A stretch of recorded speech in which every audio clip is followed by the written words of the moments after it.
Assalamualaikum warahmatullahi wabarakatuh.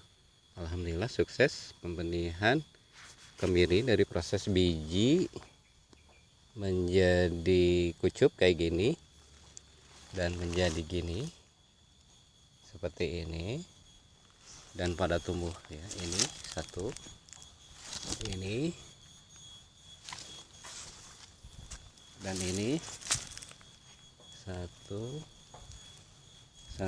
dan menjadi besar seperti ini dan seperti ini hasilnya. Nah, dari proses segini, nanti dipisahkan ke polybag. Saya sudah menyiapkan